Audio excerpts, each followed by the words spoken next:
Esse é o programa Academia em Debate da Universidade Presbiteriana Mackenzie. É um programa promovido pela chancelaria da nossa universidade. É uma alegria retornar à sua casa, seu escritório, onde quer que você esteja nos assistindo agora. O programa de hoje conta com a presença do Dr. Michael Behe. Ele é bioquímico e é professor dessa disciplina na Universidade de Lehigh, na Pensilvânia, nos Estados Unidos.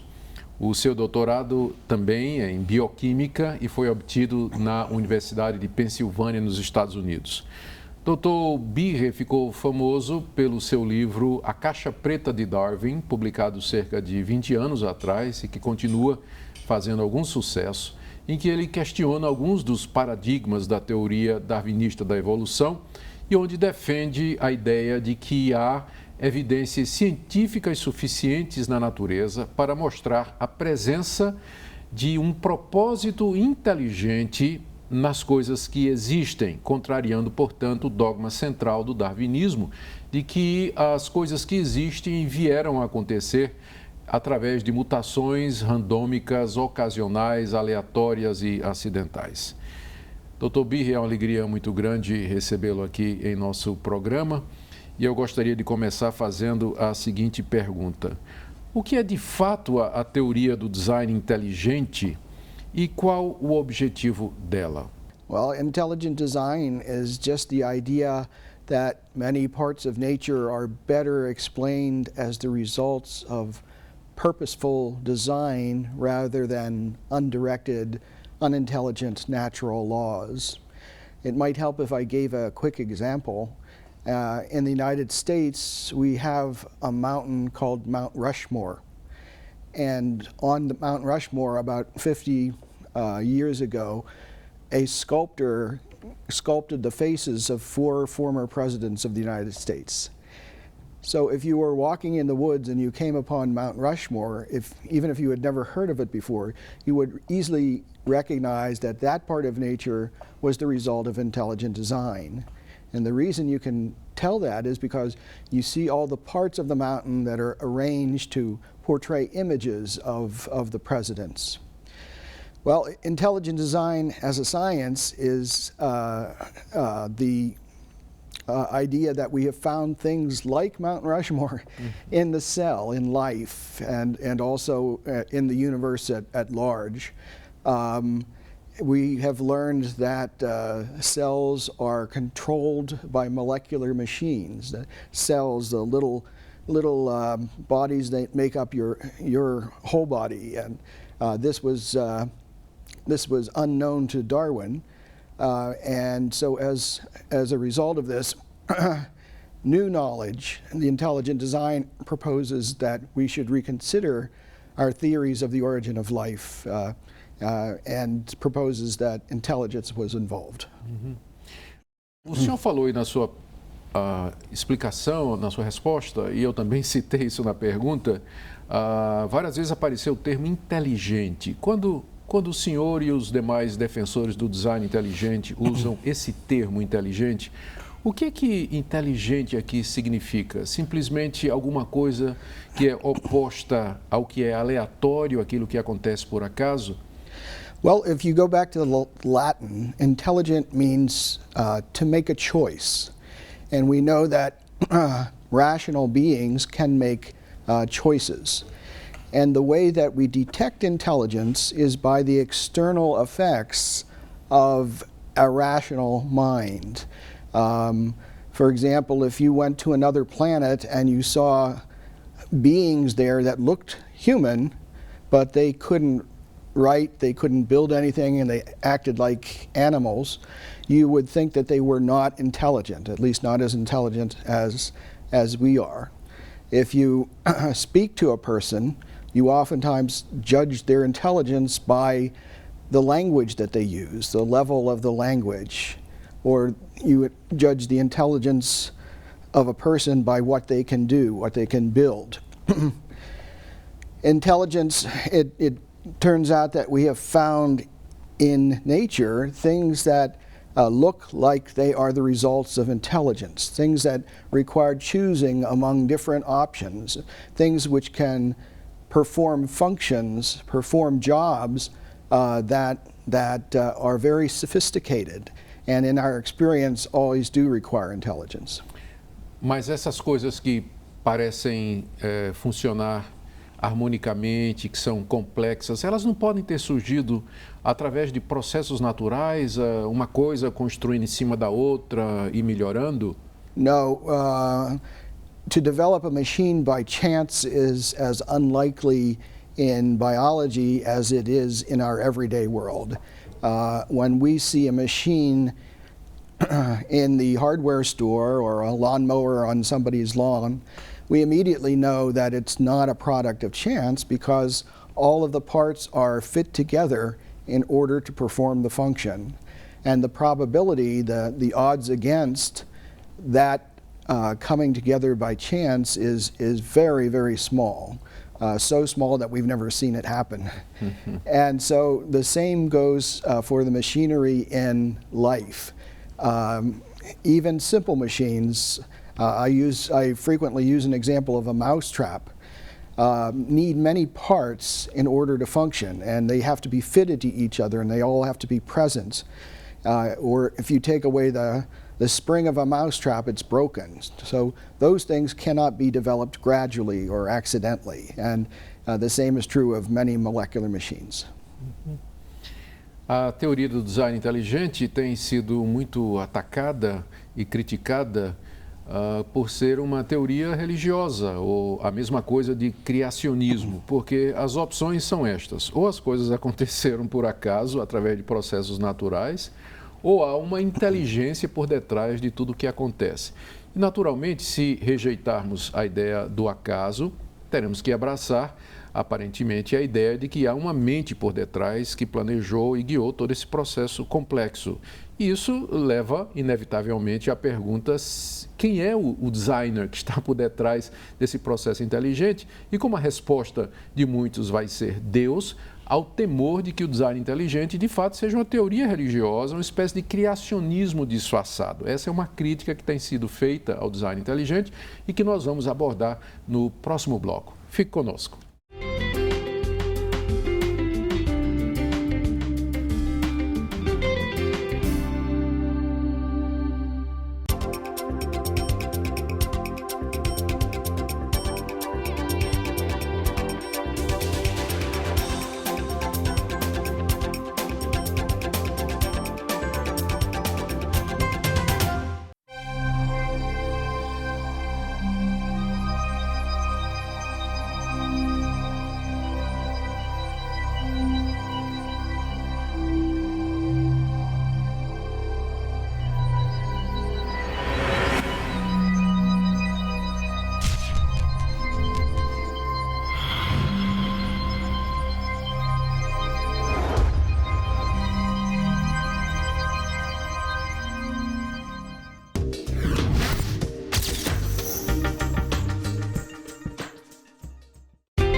Estamos de volta com o programa Academia em Debate, hoje sobre design inteligente e evolução, com o Dr. Michael Behe, bioquímico da Universidade de Lehigh, com doutorado na Universidade da Califórnia, autor do livro A Caixa Preta de Darwin, que fez grande sucesso no Brasil e continua provocando polêmica a respeito da evolução e dos processos darwinistas de seleção natural. Dr. Behe, muitas pessoas acham que o design inteligente é uma teoria religiosa, porque mesmo que o design inteligente evite falar quem é o designer, a resposta é óbvia. Muita gente vai dizer que o designer, na verdade, é Deus. Por isso tem sido dito que o design inteligente, na verdade, é uma teoria criacionista disfarçada e que, no fundo, está baseada na Bíblia e assim por diante. O que é que o senhor diz a isso? Well, intelligent design is not creationism. Creationism is a religious idea. Intelligent design is a scientific idea. And the difference is that intelligent design arises from the study of nature rather than a reading of scripture. And its method is to go out and see what exists in nature and try to find the best explanation for it. And it has come about because, unlike what Darwin expected, life, even at its fundamental level, the cell and the molecules in the cell, is extremely complex and contains true machinery. That's not just an analogy, it's true machinery. Darwin expected that the cell would just be a little glob of jelly, a little bit of protoplasm. So the idea of design arises naturally from the data, because when we see such complex machines, whenever we've seen them before, they were the result of intelligence, and there's no reason not to think that the machines we've discovered in the cell are the result of intelligence. So intelligent design might have religious implications, but it actually doesn't have any religious premises. It just comes from the study of nature. And actually it's not unique in that. There's another theory in physics, the Big Bang theory. About 100 years ago, most physicists thought that the universe was eternal and pretty much unchanging. But then evidence was gathered that the universe had a beginning. And many people, including many scientists, were very uncomfortable with this because they thought it pointed to a creation event. Maybe this was when God created the universe. And maybe it was. But nonetheless, the Big Bang theory was a scientific theory because it involved just scientific data and reasoning from that data. And intelligent design is the same. Será que existem cientistas ateus ou agnósticos que defenderiam a ideia do design inteligente, e isso então poderia ser usado como prova de que o design inteligente não é uma teoria de religiosos? Well, very few atheists would defend intelligent design because I think that they can see that if you need the design of life or the design of the universe, then it's going to involve something beyond the universe. And since by definition an atheist doesn't think there is something beyond the universe, you would either have to give up your atheism or ignore the data and give up intelligent design. There are some agnostics who think that the current theory, Darwin's theory, is a poor explanation for how life came about on Earth. And yes, that's a good point to make to people who say that intelligent design is a religious theory. Additionally, many people say that intelligent design is specifically a Christian idea, but intelligent design has been defended and has adherents in many different religions, including Judaism and even some Asian religions. And so it does not arise from specifically Christian ideals. It arises from a study of nature. É verdade que a teoria darwinista da evolução é uma teoria em crise e que mesmo cientistas que não são do design inteligente estão fazendo críticas e mostrando os pontos fracos dessa teoria e que se espera para breve uma alteração significativa nessa teoria? Yes, it's interesting that although many scientists in the mainstream do not like intelligent design one bit, most biologists, I think, recognize that Darwin's theory does not account for what science has discovered in life. They did not expect the great complexity and the large amounts of information that is present in the cell. And so they're casting about. And if you look at books published in the last 10 years by major academic presses, authored by leading evolutionary biologists, almost all of them propose additions to or transformations of Darwin's theory and say bluntly that Darwin's theory can't explain what we have found in life, but they propose more unintelligent mechanisms to explain what is in life, and have not caught on. Their ideas have not caught on, and I think they're, as we say in the United States, barking up the wrong tree. They're looking in the wrong place because the systems we see clearly point to intelligence. And that's only, I think, for philosophical reasons that many people avoid a conclusion of intelligent design. A comunidade científica em geral tem rejeitado a teoria do design inteligente por vários motivos. E a pergunta é, por que é que uma teoria que apresenta tantas evidências concretas, físicas, da presença de um propósito, de uma inteligência por detrás da fábrica da vida, por que que ela é tão rejeitada, criticada, ridicularizada, desprezada até? É isso que nós vamos perguntar ao Dr. Michael Behe no próximo bloco. Fique conosco.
Estamos de volta com o programa Academia em Debate. Esse é o nosso último bloco. O programa de hoje está entrevistando o Dr. Michael Behe, famoso bioquímico, que publicou o livro A Caixa Preta de Darwin, cerca de 2 décadas atrás, questionando alguns dos principais postulados da teoria darwinista, especialmente o fato de que a teoria darwinista diz que o processo natural de evolução se dá através do acaso, do acidente, de mutações aleatórias, mudanças acidentais. Dr. Behe, por que é que a comunidade científica como um todo não somente rejeita a teoria do design inteligente, mas até mesmo ridiculariza e zomba e considera quase que uma fantasia? Well, I think there are a number of reasons, and it's a complex subject why scientific community doesn't embrace intelligent design when, at least I think, it's clearly indicated. And one is a historical reason. That is, when Darwin first proposed his theory, it was opposed by some religious people. It was also opposed by some scientists, but some biologists and some religious groups have been at loggerheads over the theory for a while. A second reason is that science is pretty conservative. It doesn't give up a theory very easily. If you look at the history of science, many theories have gone on when it was clear they had many, many problems before they were replaced by another, simply because so many scientists were used to thinking in terms of the old theory. Another reason is more human. I think scientists want to be able to explain everything. They want their profession to be number one. And if there's design, if something outside of nature is responsible for some things in biology, then they might not be able to get an explanation for that, and they'd rather be able to explain everything. And I think the final reason is that some scientists, especially some scientists at the heads of organizations of scientists, simply don't want intelligent design to be true. they see that it does have extra scientific implications, and that many people will think that the designer is God, as I myself do, and they don't want that to happen. They, in fact, are atheists, and so they will, if they are committed to an atheistic world view, then they will simply find some other explanation or no explanation, and they will just let the mysteries stay there until they can think up something that's satisfactory to them. Pelo que o senhor falou aí, então, o que nós percebemos no final é que é um confronto de dois sistemas que até podem ser chamados de religiosos, se a gente pensar que o ateísmo é uma espécie de religião. Por um lado, você tem o ateísmo materialista, que não pode admitir qualquer explicação para a vida que seja acima do que é material. E, por outro, você tem uma teoria, que é a teoria do design inteligente, que admite, assim, a possibilidade de que haja uma inteligência além do que a ciência pode determinar, que está por detrás de todas as coisas. Será que, no fundo, não é isso, um conflito de duas religiões? Yes, that's certainly true, at least for a lot of scientists and for many who are in important positions in science. And it's important to realize that materialism or atheism is not science. It's not a conclusion that was reached because of some experiment in the laboratory, or it's a philosophy. And so even if you think the results of science give it prestige, the assumption that materialism is all there is simply that, an assumption. It's a philosophical assumption. And it also did not exist until relatively recently in science. Up until 200 or fewer years ago, almost all scientists were religious believers. Newton, Michael Faraday, great scientists who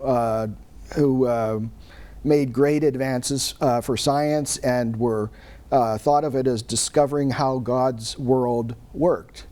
And yet, it seems to be in the 19th century, I'm not a historian, I don't know why, but science came to subtly include this philosophy of materialism, that if science couldn't study it, it must not exist.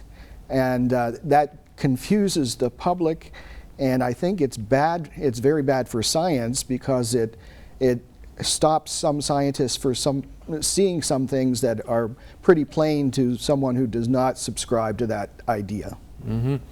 Alguns desses cientistas ateus e materialistas, evolucionistas, eles dizem que a ciência está gradualmente e cada vez mais nos dando respostas para aquilo que antes a gente pensava que era Deus. E que vai chegar um momento em que a ciência vai explicar todas as coisas e que Deus se torna, então, uma explicação desnecessária. E aqui o argumento que eles usam é o argumento da navalha de Occam. E eu queria que você falasse a respeito disso. Yes, it's really ironic in that the results of science, especially in the last 100 years or so, have been pointing more and more strongly to something outside of nature for an explanation of what we discover in nature. It's important to distinguish between how nature works and how nature originated. Just because a machine like a lawnmower or a mousetrap works and you can write down equations to show it does not mean that those machines did not require design. And in the 19th century, physicists thought that the universe itself was rather bland, that it didn't need any that it was not a special place, and that the Earth was not a special place, and that life probably existed on Mars and Venus and many other places because what was special about the Earth. And in astronomy and physics, science has shown that in fact the Earth is a very special place and is just right for the existence of life. Similarly, in biology, Darwin thought that the cell was a little glob of jelly, and that would be easy to explain too. And we've discovered that the more and more we discover, the more and more complex and elegant we see life to be. So I disagree with those scientists who think that science, the progress of science, is pointing away from God. If you look at the results, it's pointing very strongly towards God, towards something beyond the universe. Muito obrigado, Dr. Michael Behe, pela sua presença no programa Academia em Debate. Se você deseja se comunicar conosco, mandar uma pergunta, uma sugestão, você pode escrever para esse e-mail aí, academiaemdebate@mackenzie.br, e nós teremos prazer em responder. Muito obrigado pela sua audiência. Até o próximo programa.